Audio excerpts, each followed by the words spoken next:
Hei, sveiki visi, nepatikės, bet vyko pats geriausias dalykas.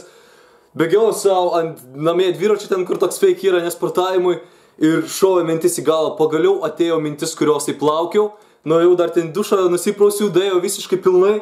Šokau iš vonios, ne, nuvariau dar greit skrajūnui, pasiskambinau. Pakalbėjau ten visas, galim sakyti, nuogas tik su rankšluosčiu. Ir eik tu savo, esu laimingiausias žmogus žemėje dabar. 2 metus užtruko, kol atėjo man ta idėja, kol tiesiog parėjo smegenys, kas turėjo pareiti, ne? Papaišęs turėjo, ne?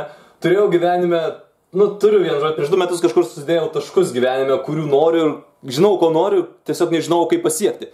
Ir per kažkurį laiką, per kokius 3 mėnesius ar 4 mėnesius, man pavyko plius minus nueiti, ta prasme, susidėti galvoj, kaip nueiti man iki kelių taškų, ne? Kaip nueiti man iki kelių taškų, ką man reikia čia daryti, va, kad tiesiog daičiau iki jų, kad pasiekti tą vietą, kas ką parems ir taip toliau, ne?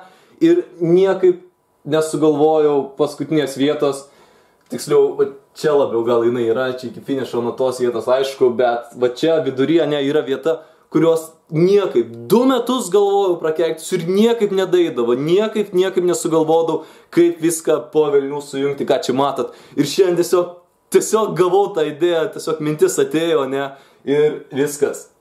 Ateinantis 10 mano metų kažkur yra, tiesiog žinau, ko noriu ir tiesiog link to reikia varyti.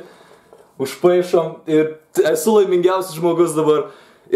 Tiesiog, jeigu turite kažkokias svajonės, nepasiduokit, galvokit apie tai, kaip ką sujungti, kas ką parems, kaip vieną svajonę parems kitą svajonę ir taip toliau, ne? Nepasiduokit, galvokit ir keistas video, nežinau, niekada nenorėjau tokių daryti, bet sakau, reikia su jumis pasidalinti, nes aš dabar asmeniškai esu be galo laimingas ir wow, 2 prakeikti metai, užtrukau 2 metus, kad sugalvočiau. Awesome!